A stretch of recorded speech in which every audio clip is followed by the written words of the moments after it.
Eh, Assalamualaikum warahmatullahi wabarakatuh. Selamat malam kepada Pak Vicky dan teman-teman. Izinkan kami untuk mempresentasikan mengenai sistem informasi akuntansi dari kelompok 8. Next.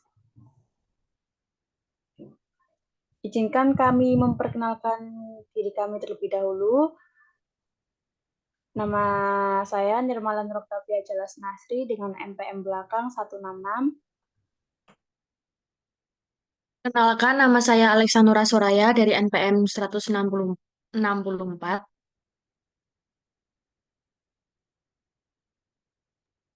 Perkenalkan Saya nama Melati saya. Janing dengan NPM Perkenalkan nama, 185. perkenalkan nama saya. Perkenalkan nama saya Faiza Mahdia Sidin, NPM A193.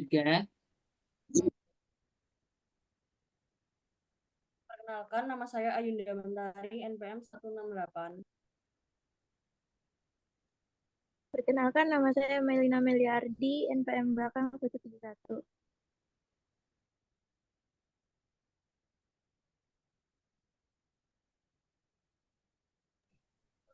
Next.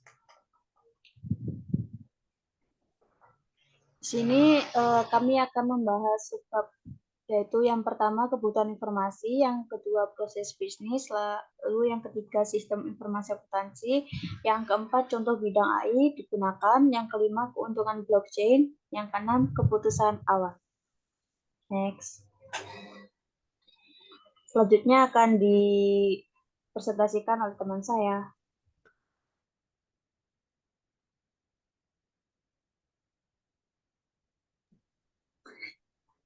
Oleh saya, kebutuhan informasi.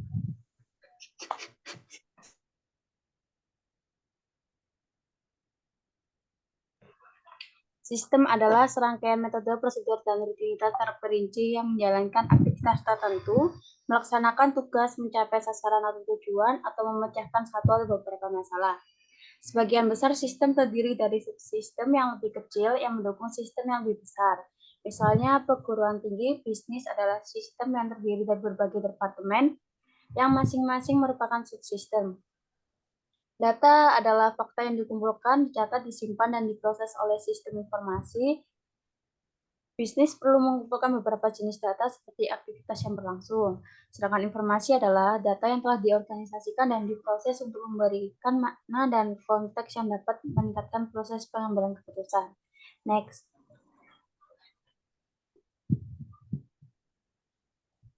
Perancang sistem informasi menggunakan teknologi informasi atau TI untuk membantu para pengambil keputusan menyaring dan meringkas informasi secara lebih efektif. Nilai informasi adalah manfaat yang dihasilkan oleh informasi dikurangi biaya untuk memproduksinya. Manfaat informasi meliputi berkurangnya ketidakpastian, peningkatan keputusan, dan peningkatan kemampuan untuk merencanakan dan menjadwalkan kegiatan. Biaya meliputi waktu dan sumber daya yang dihabiskan untuk memproduksi dan mendistribusikan informasi. Next.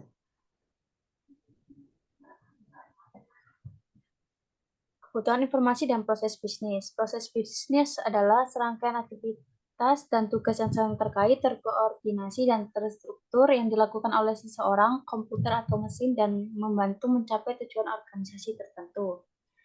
Next.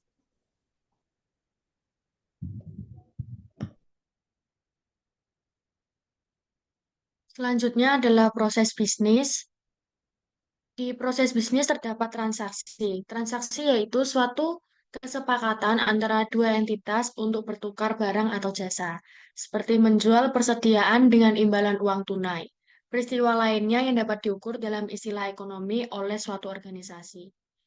Proses bisnis atau siklus transaksi yaitu pertukaran memberi atau mendapatkan utama yang sering terjadi di sebagian besar perusahaan.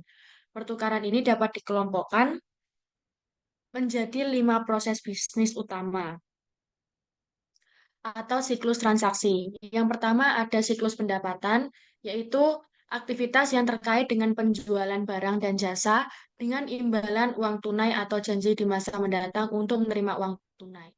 Yang kedua ada siklus pengeluaran, yaitu aktivitas yang terkait dengan pembelian, persediaan untuk dijual kembali, atau bahan baku dengan imbalan uang tunai atau janji di masa mendatang untuk membayar tunai. Yang ketiga ada siklus produksi, yaitu kegiatan terkait dengan penggunaan tenaga kerja, bahan baku, dan peralatan untuk menghasilkan barang jadi. Disebut juga siklus konversi. Yang keempat ada siklus penggajian atau aktivitas terkait sumber daya manusia, yaitu aktivitas yang terkait dengan perekrutan, pelatihan, pemberian kompensasi, evaluasi, promosi, dan pemberhentian karyawan. Yang kelima ada siklus pembiayaan, yaitu kegiatan yang berhubungan dengan pengumpulan dana dengan menjual saham perusahaan kepada investor dan meminjam uang serta membayar dividen dan bunga. Sistem buku besar dan pelaporan yaitu operasi pemrosesan informasi yang terlibat dalam memperbarui buku besar dan menyiapkan laporan untuk manajemen dan pihak eksternal. Lembaga keuangan misalnya memiliki siklus simpanan giro dan siklus pinjaman angsuran yang berkaitan dengan transaksi yang melibatkan rekening nasabah dan pinjaman. Selain itu, sifat siklus transaksi tertentu berbeda di berbagai jenis organisasi.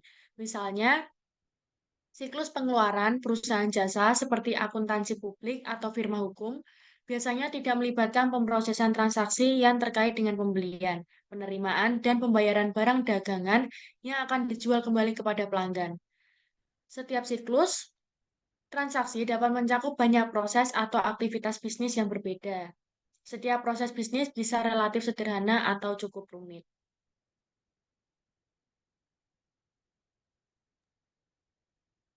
Selanjutnya, sistem informasi akuntansi.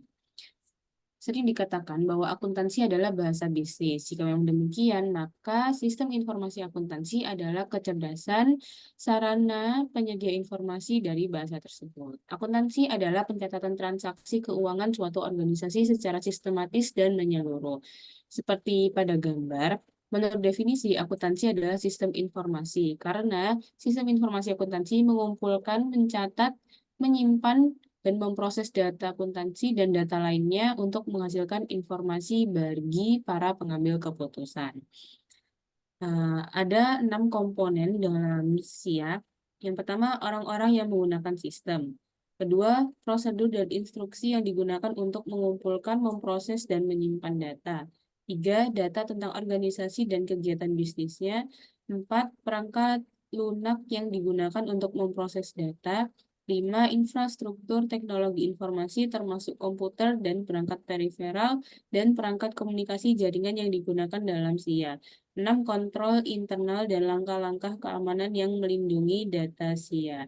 6 komponen ini memungkinkan SIA untuk memenuhi 3 fungsi bisnis penting, yaitu yang pertama mengumpulkan dan menyimpan data tentang aktivitas sumber daya dan personel organisasi, kedua mengubah data menjadi informasi sehingga manajemen dapat merencanakan, melaksanakan, mengendalikan, dan mengevaluasi aktivitas sumber daya dan personel. Yang ketiga menyediakan kontrol yang memadai untuk menjaga aset dan data organisasi. Next.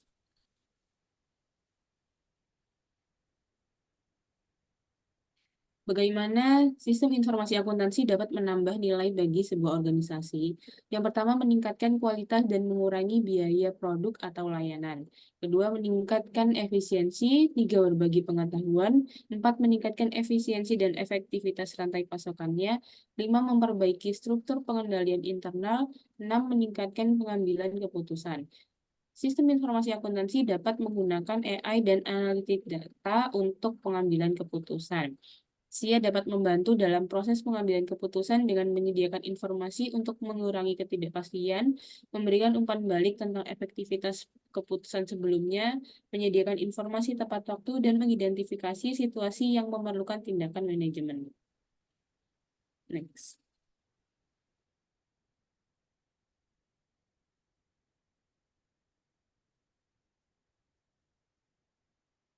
Selanjutnya, beberapa contoh bidang di mana AI digunakan. Yang pertama di bidang bisnis. Robot yang digerakkan oleh AI kini melakukan banyak tugas yang sangat berulang, terutama dalam dengan lebih baik. Kedua, pendidikan. Perangkat lunak AI secara otomatis menilai pekerjaan swasta, menilai kinerja sistem manajemen dan kemajuan, dan memberikan dukungan tambahan jika diperlukan. Selanjutnya, bidang keuangan. Algoritma pemilihan saham berbasis robot memberikan saran tentang saham apa yang akan dibeli dan dijual. Perangkat lunak menjalankan sebagian besar perdagangan pasar saham. Aplikasi keuangan pribadi menggunakan AI untuk memberi saran kepada penggunanya dan melacak keuangan mereka. Selanjutnya, pelayanan kesehatan.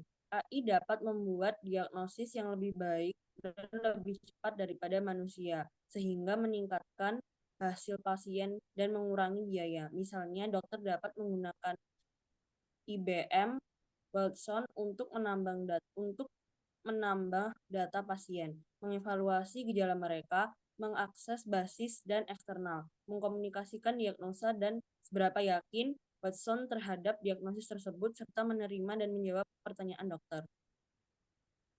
Analisis data adalah proses sistematis untuk mengumpulkan, memeriksa, dan menafsirkan data dengan tujuan untuk mendapatkan wawasan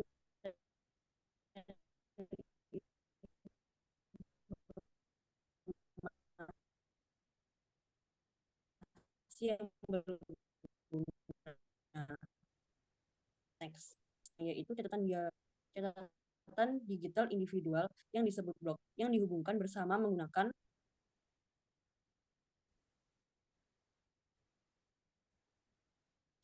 kriptografi dalam satu daftar yang disebut rantai. Blockchain tidak disimpan di satu lokasi. Ini adalah terdesentralisasi. Pertama, mulai transaksi hak seperti pembelian jual agar transaksi dimulai. Kedua, validasi transaksi.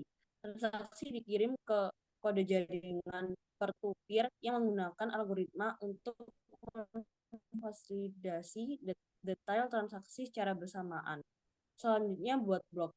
Karena setiap blok dalam rantai dapat menyimpan hingga 1 MB data, transaksi yang diverifikasi digabungkan dengan ratusan atau ribuan transaksi serupa untuk membuat blok baru untuk buku besar. Selanjutnya, hitung dan masukkan kas. Setiap blok diberi 2 kode unik atau bagian. Informasi mengenai yang disebut hash yang membedakan dari blok lain. Kode hash menggunakan algoritma matematika untuk mengubah informasi digital menjadi serangkaian angka dan huruf. Selanjutnya, transaksi selesai. Blok ditambahkan ke blockchain, dan semua komputer lain yang menyimpan blockchain diperbarui secara otomatis. Ini melengkapi proses penjelasan transaksi. Jika hak pemilikan barang berharga berpindah dari penjual ke pembeli.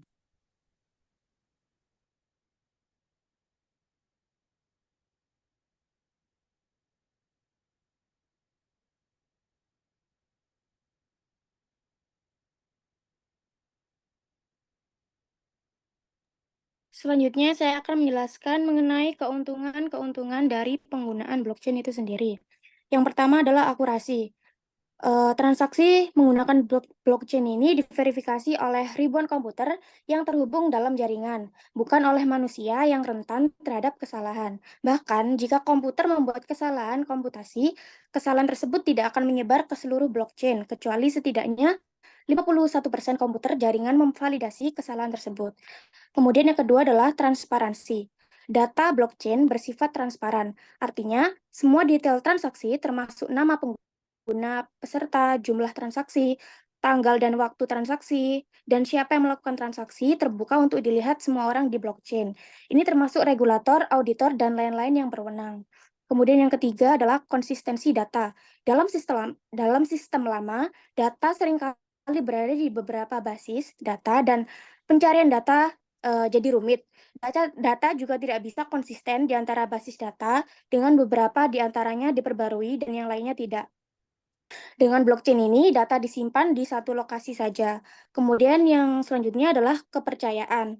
Untuk memastikan bahwa jaringan blockchain dapat dipercaya, komputer yang ingin bergabung dengan blockchain diuji. Artinya, pengguna baru diharuskan membuktikan diri sebelum dapat menjadi bagian dari blockchain. Misalnya, dalam pengujian bukti kerja Bitcoin, suatu sistem harus mengeluarkan daya energi komputer yang signifikan untuk memecahkan masalah matematika yang rumit sebelum dapat menambahkan blok ke blockchain. Kemudian selanjutnya adalah tidak perlu pihak ketiga. Proses konsensus semua node dalam jaringan yang menyetujui konten blockchain memungkinkan pihak-pihak yang tidak saling percaya untuk melakukan transaksi dengan aman tanpa pihak ketiga yang terpercaya. Kemudian selanjutnya adalah biaya.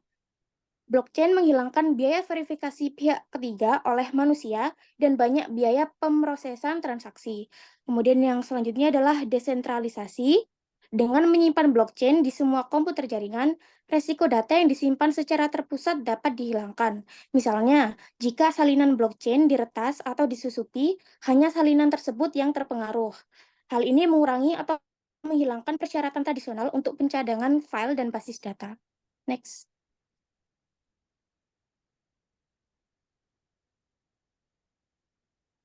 Selanjutnya adalah efisiensi. Blockchain bekerja sepanjang hari, setiap hari, dan transaksi dapat diselesaikan dalam hitungan menit dan dianggap aman dalam waktu tidak lebih dari beberapa jam. Kemudian yang selanjutnya adalah privasi. Meskipun banyak blockchain merupakan basis data publik, tempat pengguna dapat melihat informasi transaksi, pengguna tidak dapat mengakses data rahasia yang mengidentifikasi mereka yang terlibat dalam transaksi. Kemudian selanjutnya adalah keamanan. Blockchain keamanannya sulit dirusak. Tidak ada satu titik kegagalan jika satu node mati, ada salinan buku besar di semua node lainnya. Informasi dibagikan dan terus-menerus direkonsiliasi oleh ribuan komputer. Selanjutnya adalah asal-usul. Asal-usul adalah riwayat kepemilikan sesuatu yang bernilai. Data yang dikumpulkan oleh blockchain menunjukkan siapa yang melakukan apa, kapan mereka melakukannya, dan riwayat barang tersebut sejak dimasukkan ke dalam blockchain. Riwayat tersebut transparan, diverifikasi oleh semua peserta jaringan, dan seringkali direkonsiliasi. Nah, next.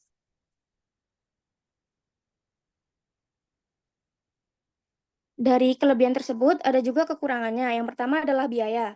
Biaya merupakan keunggulan blockchain karena biaya transaksinya lebih rendah. Tetapi, biaya juga merupakan kerugian karena teknologi yang dibutuhkan untuk mengoperasikan blockchain ini mahal. Begitu pula dengan ribuan jam yang dihabiskan untuk menghasilkan perangkat lunak khusus dan proses back-end yang dibutuhkan untuk memasukkan teknologi blockchain ke dalam sistem bisnis saat ini. Kemudian yang kedua adalah hilangnya privasi dan kerahasiaan. Karena pengguna blockchain tidak dapat mengidentifikasi mereka yang terlibat dalam transaksi, pengguna yang tidak jujur dapat menggunakan jaringan blockchain seperti Bitcoin untuk melakukan pembelian ilegal. Kemudian selanjutnya adalah kerentanan. Serangan 51% sulit dilakukan karena daya komputasi yang dibutuhkan untuk memperoleh kendali mayoritas atas jaringan blockchain. Hal itu dapat dirubah seiring dengan penurunan biaya teknologi dan peretas dapat menyewa daya komputasi dengan harga terjangkau daripada membelinya.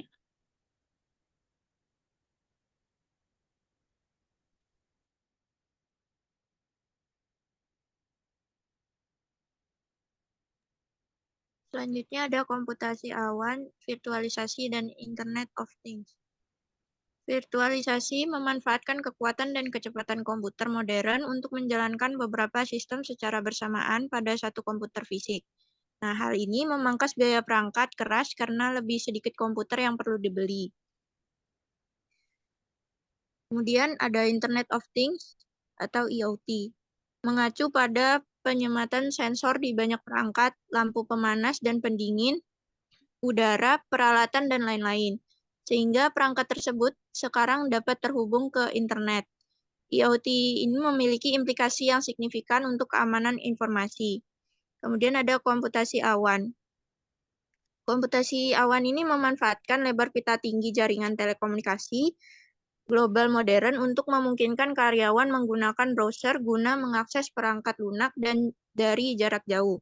Komputasi awan ini berpotensi menghasilkan penghematan biaya yang signifikan. Misalnya, organisasi dapat membeli satu salinan, memasangnya di server pusat, dan membayar hak bagi sejumlah karyawan tertentu untuk menggunakan browser untuk mengakses dan menggunakan perangkat lunak dari jarak jauh.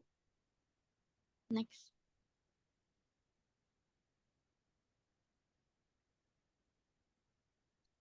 Kemudian ada SIA dan strategi perusahaan.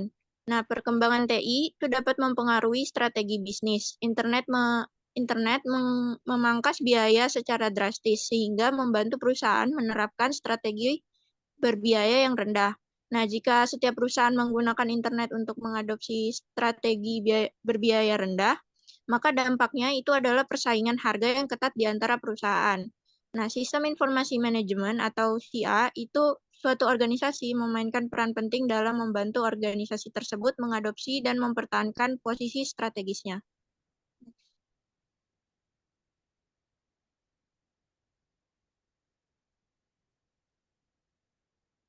Kemudian ada peran SIA dalam rantai nilai. Pembentukan rantai nilai terdiri dari 5 aktivitas utama yang secara langsung memberikan nilai kepada pelanggan. Yang pertama ada logistik, masuk terdiri dari penerimaan, penyimpanan, dan pendistribusian bahan yang digunakan oleh organisasi untuk menciptakan layanan dan produk yang dijualnya. Kemudian yang kedua ada aktivitas operasi, mengubah input menjadi produk atau layanan akhir. Yang ketiga ada aktivitas logistik keluar, mendistribusikan produk atau layanan jadi kepada pelanggan. Yang keempat ada kegiatan pemasaran dan penjualan membantu pelanggan membeli produk atau layanan organisasi. Dan yang kelima ada aktivitas layanan memberikan dukungan pasca penjualan kepada pelanggan. Kegiatan pendukung juga dikelompokkan menjadi 4 kategori. Yang pertama ada infrastruktur perusahaan adalah kegiatan akuntansi, keuangan, hukum, dan administrasi umum yang memungkinkan suatu organisasi berfungsi. SIA merupakan bagian dari infrastruktur perusahaan tersebut. Kemudian yang kedua ada aktivitas sumber daya manusia meliputi perekrutan, penyewaan, pelatihan, dan pemberian kompensasi karyawan. Yang ketiga ada aktivitas teknologi meningkatkan produk atau layanan, dan yang keempat ada aktivitas pembelian menyediakan bahan baku, perlengkapan mesin, dan bangunan yang digunakan untuk melaksanakan kegiatan utama.